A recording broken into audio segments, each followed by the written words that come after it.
wabarakatuh. Selamat bergabung Bapak dan Ibu sekalian, saya Farah Karimah selaku MC. Selamat datang kembali di acara GES Indonesia Digital Series yang merupakan rangkaian kegiatan dari acara GES Indonesia 2020. Telah hadir bersama saya hari ini selaku pembicara Ibu Nadia Kasini, guru dari Sekolah Murid Merdeka. Ibu Nadia Kasini menjadi guru dari tahun 1996. Beliau adalah pengembang program matematika SMA di Sekolah Murid Merdeka Jakarta. Selain mengajar, beliau juga aktif di Nusantara Learning Teachers Community dan Teachers Connect Community dan menjadi salah satu volunteer Working with the Corona yang digagas oleh aplikasi pembelajaran online sekolah.mu dan Sekolah Cikal Cilandak Jakarta. Topik kita hari ini adalah the use of appropriate social media for learning in crisis times. Matematika merupakan salah satu pelajaran yang sering tidak disukai siswa karena dianggap sulit dan membosankan, berdampak pada siswa malas mengambil pelajaran atau mengerjakan soal. Sehingga saat Indonesia memasuki masa krisis akibat wabah corona, matematika menjadi salah satu pelajaran yang dirasa sangat sulit untuk disampaikan kepada siswa secara online.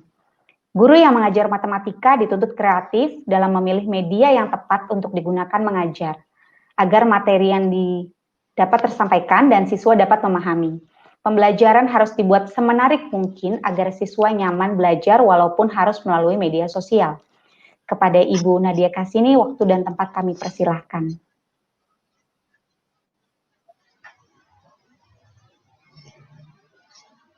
Terima kasih Mbak Farah atas waktunya.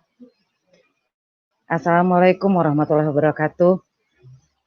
Alhamdulillah, suatu kehormatan buat saya bisa menjadi pembicara di acara hebat ini.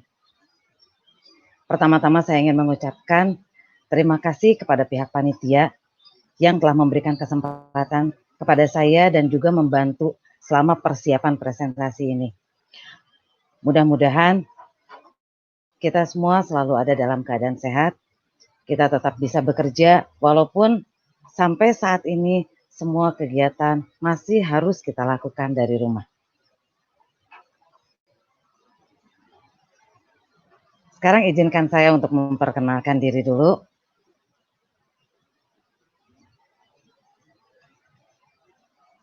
Tadi sudah diperkenalkan, nama saya adalah Nadia Kasini.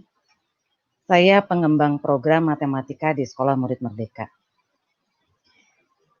Saya sudah menghabiskan 24 tahun dari hidup saya dengan mengajar. Saya sangat mencintai pekerjaan saya. Walaupun saya mencintai pekerjaan saya, bukan berarti saya tidak pernah menghadapi kesulitan pada saat mengajar. Apalagi mata pelajaran yang saya emban selama ini adalah matematika.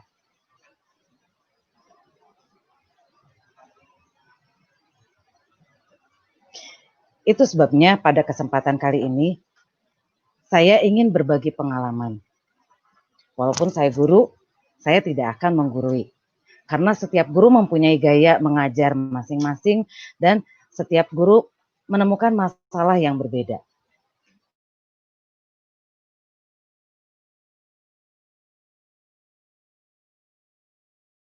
Saya ingin berbagi mengenai penggunaan sosial media yang pelajaran matematika.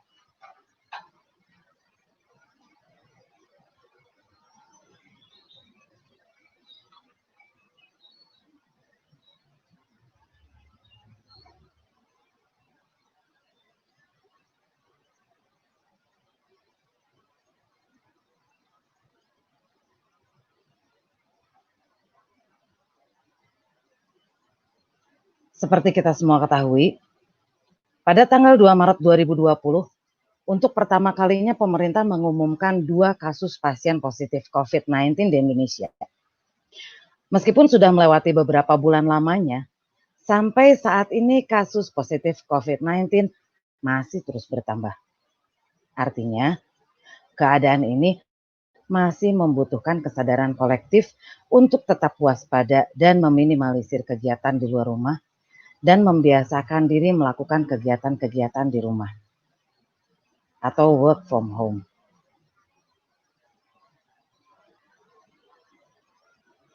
Nah, pada saat saya mengajar matematika, kalau kita mengajar di kelas biasa, yang kita hadapi pada saat masa sebelum pandemi, itu banyak anak yang melakukan hal seperti ini. Matematika dianggap sebagai pelajaran yang sangat menakutkan dan layak untuk dihindari. Nggak semua anak yang ada di kelas mau dengar penjelasan tentang matematika.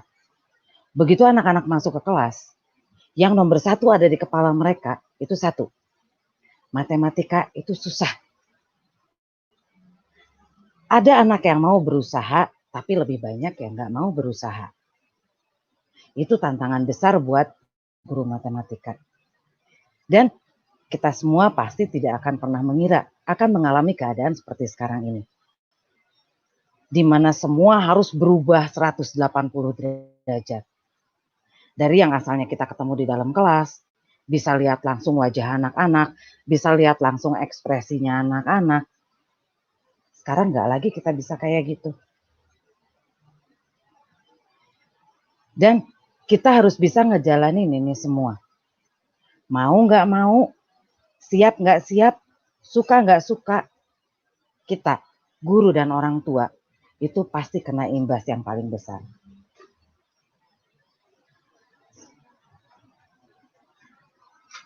Kalau pada saat sebelum pandemi, kita menghadapi masalah seperti itu, maka pada saat pandemi, kita mengalami masalah yang berbeda. Masalah yang muncul ketika murid harus belajar secara daring, diantaranya satu, murid sulit memahami materi. Dua, cara belajar dianggap monoton. Yang ketiga, tugas-tugas yang diberikan oleh guru kadang tidak pernah dipelajari sebelumnya. 4. Belajar secara online dirasa menambah rasa malas dan membuat sulit untuk berkonsentrasi. Dan semua masalah itu kebanyakan based on anak kita tuh jarang menggunakan sosial media, jarang menggunakan internet untuk belajar. Mungkin banyak dari anak-anak kita yang sangat akrab dengan internet, sangat akrab dengan penggunaan teknologi, tapi selama ini jarang digunakan sebagai media belajar. Pada saat saya ingin anak saya mengikuti pelajaran aja, itu sulitnya minta ampun. Udah ngajak ngomong, udah coba chat lewat WA, udah coba ngomong ke orang tuanya, tetap kadang-kadang masalah yang muncul itu, ada beberapa anak yang lebih banyak ngeluh daripada mereka nurut sama program yang sekarang disediakan.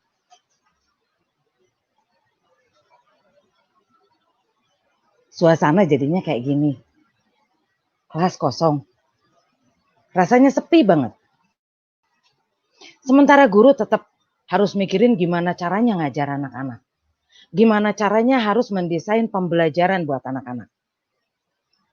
Pada saat anak-anak sibuk memikirkan kepentingan mereka sendiri, guru nggak bisa kayak gitu. Guru nggak bisa putus asa. Segala macam cara harus kita lakukan. Saya bukan guru muda yang wah dengan teknologi. Saya termasuk guru yang sudah tua. Tapi saya nggak mau tinggal diam. Pembelajaran sekarang harus berubah. Dan anak-anak harus bisa ikut berubah. Nggak bisa gurunya doang yang berubah, anak-anaknya enggak. Karena ini tanggung jawab kita bersama. Guru ngotot, kalau anaknya nggak mau ya percuma juga. Akhirnya, aplikasi pembelajaran online jadi salah satu solusi yang digunakan.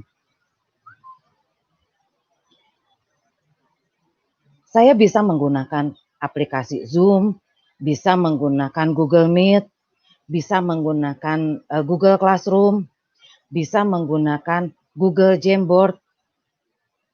Itu semua saya pelajari supaya saya bisa mengajar dengan nyaman dan supaya materi bisa tersampaikan ke anak-anak. Dan akhirnya dari semua cara yang saya gunakan itu, saya pikir anak-anak nggak bisa cuma pakai satu aplikasi aja untuk belajar. Anak-anak kita gampang bosen. Yang mereka tanyain cuma kapan kita bisa sekolah lagi, kapan kita bisa belajar lagi. Kadang miris ngedenger kayak gitu. Tapi guru harus menguatkan anak-anak. Kita baru sekarang ngalamin kayak gini. Kita baru sekarang harus belajar menuntut ilmu menggunakan teknologi. Negara lain udah lama pakai cara kayak gitu. Jadi kita harus move on dari cara konvensional. Kita nggak bisa terus-terusan belajar dengan cara konvensional.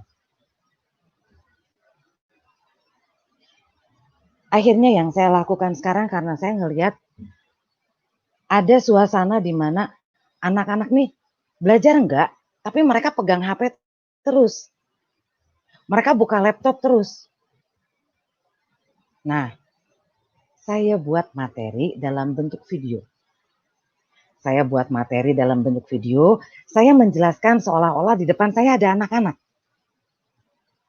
Dengan harapan itu bisa saya simpan. Tinggal kita pilih, mau di mana kita simpan video itu. Saya pilih simpan materi saya di YouTube. Supaya anak-anak bisa lihat kapan aja. Kalau sekarang mereka harus ngerjain soal dan mereka lupa, mereka bisa buka channel YouTube saya. Linknya saya simpan di Google Classroom. Untuk teori-teori dalam bentuk tulisan, saya buat dalam bentuk PDF. Saya simpan di Google Classroom. Nah, selain itu, secara berkala, saya melakukan belajar live melalui Zoom. Pada saat saya belajar live melalui Zoom, saya nggak cuma ngobrol, saya nggak cuma berinteraksi dengan anak-anak kayak gitu aja, nggak.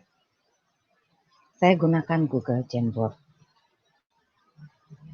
Di situ saya bisa nulis. Karena matematik, kalau mereka cuma ngeliat aja kita ngerjain, nggak akan optimal.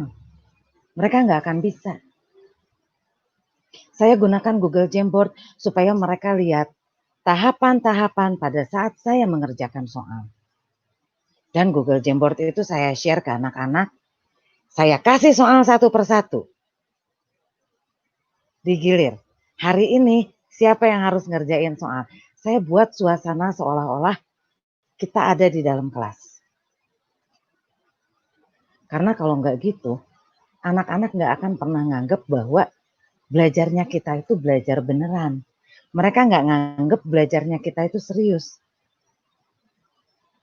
Dan untuk menarik hati anak-anak, aktivitas yang saya lakukan dengan anak-anak, biasanya saya upload di Instagram.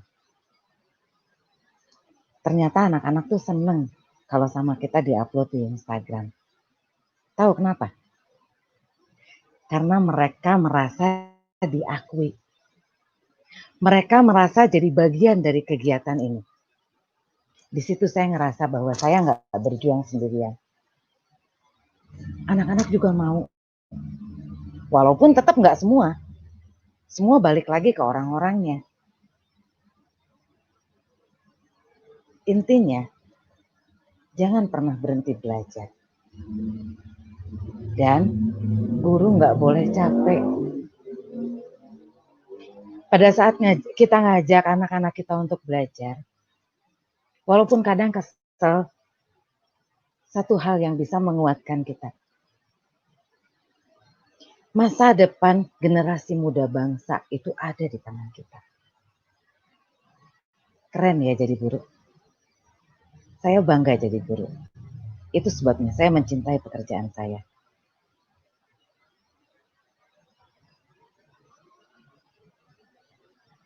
Ini cara-cara yang saya lakukan. Saya nggak peduli orang mau bilang apa. Ada beberapa anak yang bilang, wah ibu sekarang jadi artis, belajar bikin video segala macam. Ya biarin aja, orang kita ngerjain kayak gitu untuk mereka kok, bukan untuk kita sendiri. Pada saat seorang guru membuat video pembelajaran, dia nggak mikirin diri sendiri. Ada urat malu yang putus di situ. Kita nggak biasa belajar, kita nggak biasa ngajar di depan kamera. Kita nggak biasa ngomong sendiri. Kita bukan artis. Tapi karena keadaan seperti ini, kita mau nggak mau harus belajar. Kita berharap apa yang dilakukan oleh guru itu bisa bermanfaat. Sekarang atau di masa yang akan datang. Tapi jelas ini akan bermanfaat. Banyak sekolah yang selama ini menggunakan cara konvensional. Belajar hanya dengan menggunakan aktivitas ketemu langsung di dalam kelas. Imbasnya, pada saat kita menghadapi keadaan seperti ini, kita nggak siap. Anak-anak kita tidak siap dengan tanggung jawab. Anak-anak kita tidak siap dengan disiplin. Kalau dikasih jadwal, kita belajar live jam 8. Kadang guru bisa nunggu sampai 20 menit. Anak-anak baru pada datang satu persatu. Padahal kalau kita menggunakan Zoom yang gratisan, waktunya cuma 40 menit. Berarti kalau guru terlambat 20 menit, kita cuma punya sisa waktu 20 menit.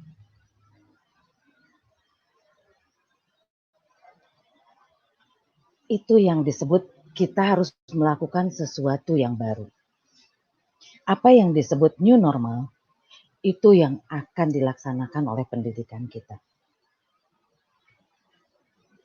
Proses pembelajaran nanti nggak bisa dilakukan hanya melalui tatap muka. Tapi kita harus menggunakan teknologi. Dan kita harus membiasakan menggunakan teknologi. Modal dasarnya satu, tanggung jawab. Pada saat kita mempunyai tanggung jawab, kita pasti bisa melaksanakan itu semua. Dan itu yang saya berusaha untuk tekankan ke anak-anak saya.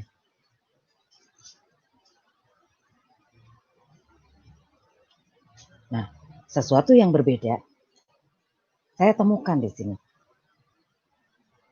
Saya ngalamin jadi volunteer. Saya ngalamin aktif dengan guru-guru.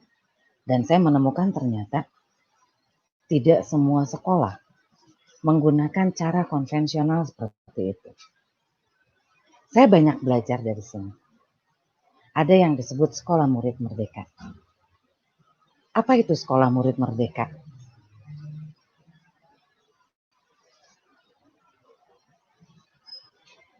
Sekolah murid merdeka itu sekolah modern online interaktif dari rumah. Sekolah masa kini dengan sistem blended learning berbasis teknologi untuk seluruh tingkat pendidikan, mulai dari PAUD hingga SMA. Kami memiliki sistem kurikulum nasional, personal dan fleksibel, menjadikan sekolah murid merdeka sebagai perpaduan antara homeschooling dan sekolah konvensional yang sangat unggul di era digital. Kenapa di sini disebut blended learning? Karena kita bukan hanya mengandalkan tatap muka langsung dengan anak-anak pada saat belajar, tapi kita terbiasa menggunakan teknologi. Ada perbedaan antara sekolah biasa dengan sistem yang digunakan di sekolah murid merdeka. Nggak semua guru bisa menggunakan teknologi, tapi semua guru harus belajar menggunakan teknologi. Cepat atau lambat, kita akan masuk ke era ini. Cepat atau lambat, kita harus berlari mengejar ini. Nggak peduli tua, nggak peduli muda. Semua harus bisa menyesuaikan. Karena kita akan memasuki era new normal.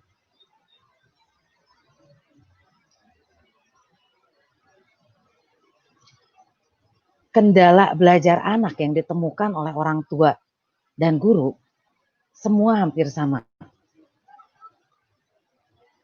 Pada saat guru menggunakan pembelajaran online seperti ini, banyak guru yang melakukan aktivitas pembelajarannya itu monoton. Misalnya, guru hanya membagikan materi, memberikan tugas, tapi nggak ada follow up dari itu semua.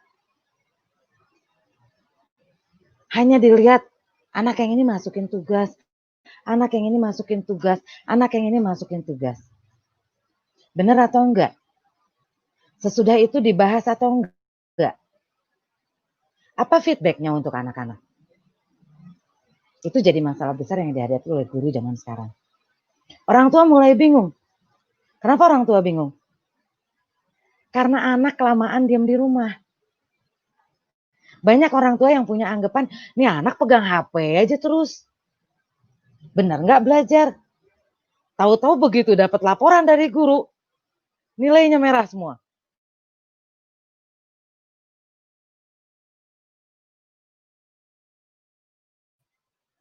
Sedih nggak tuh jadi orang tua? Sedih banget. Pembelajaran jadinya hanya berfokus pada nilai, tidak berfokus pada kualitas. Nah, kita harus ngebuang itu semua. Kita nggak bisa ngajar dengan cara seperti itu.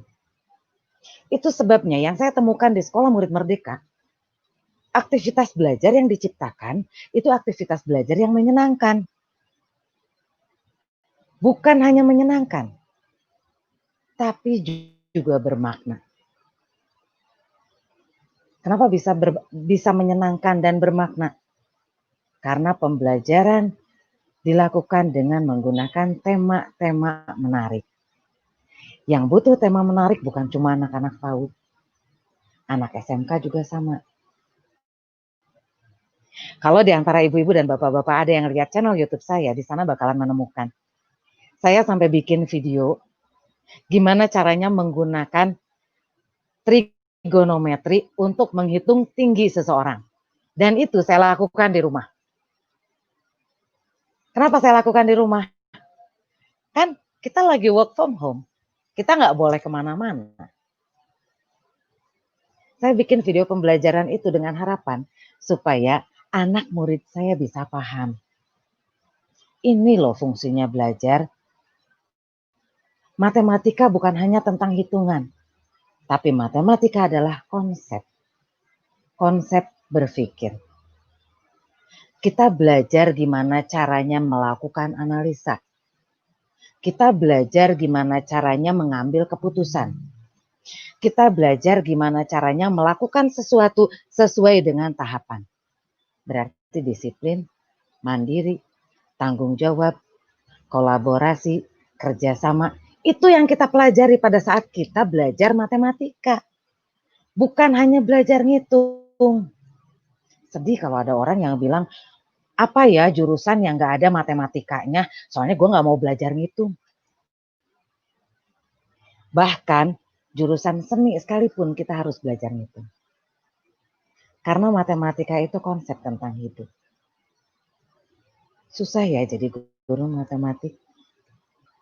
Tapi saya suka. Tantangannya banyak banget. Dan saya banyak belajar dari situ.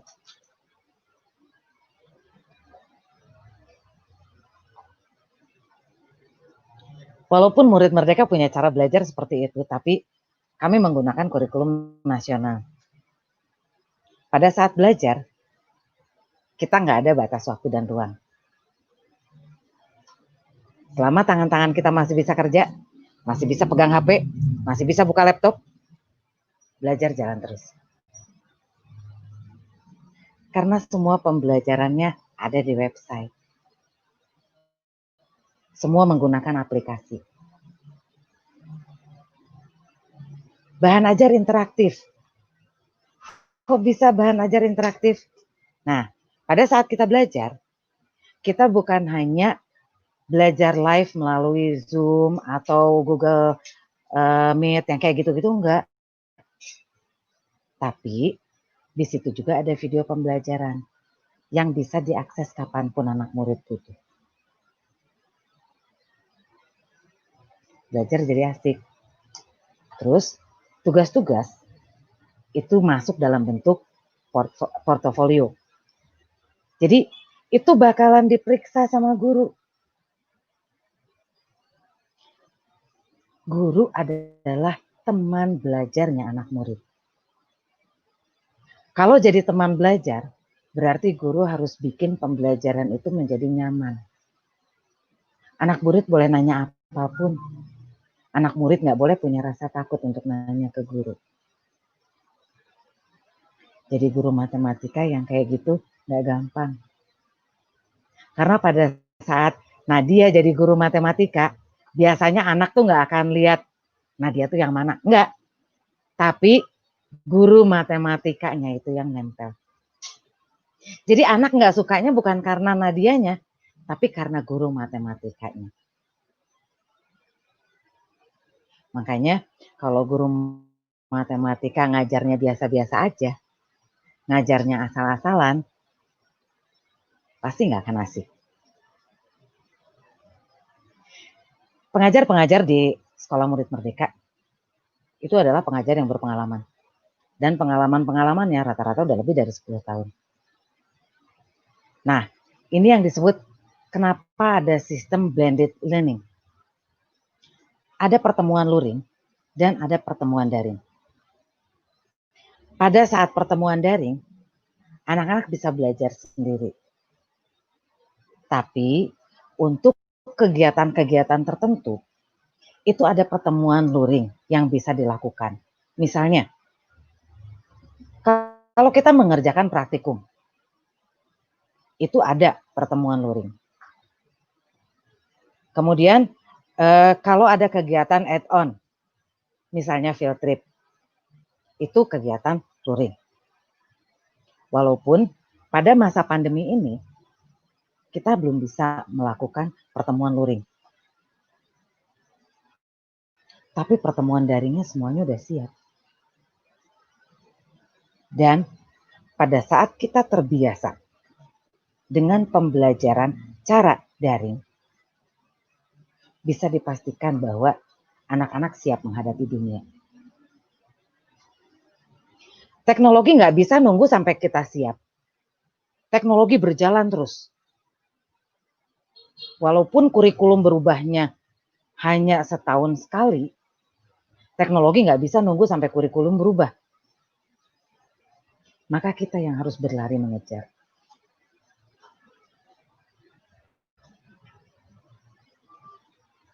Intinya, kita nggak pernah tahu kapan pandemi ini akan berakhir. Tapi yang jelas, kapanpun pandemi ini berakhir, kita tidak bisa berdiam diri dan pasrah menunggu.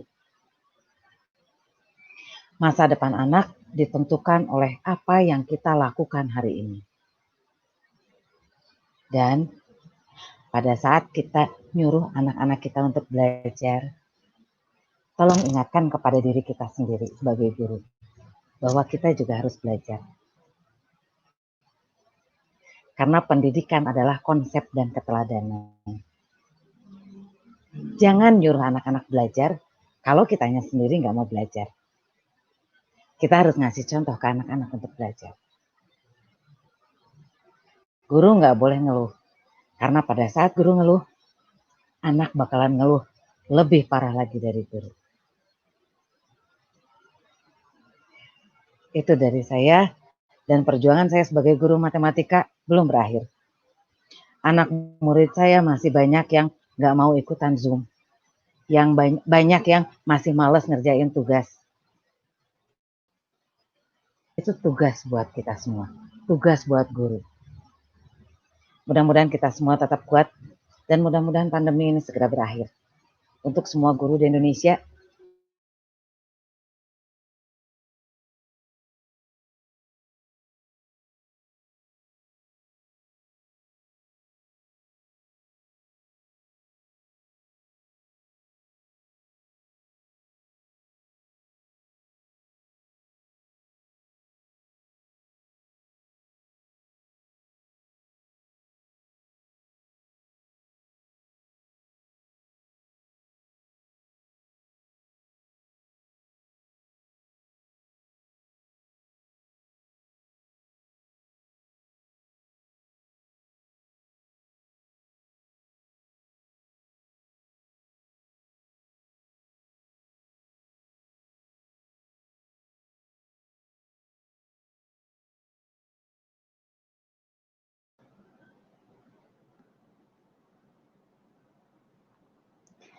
Terima kasih kepada Ibu Nadia Kasini untuk pembahasan yang sangat menarik. Bapak dan Ibu sekalian, akhirnya sampai juga kita di penghujung acara. Demikianlah acara webinar kami kali ini. Saya ucapkan terima kasih sebesar-besarnya kepada Ibu Nadia Kasini. Dan untuk mendapatkan informasi yang lengkap, silakan menghubungi kami di marketing@tarsus.co.id. Sampai jumpa di Guest Indonesia Digital Series selanjutnya. Tidak lupa saya ingatkan untuk terus mengikuti conference stream kami selama 2 hari, 4-5 November 2020. Stay tuned and don't miss it.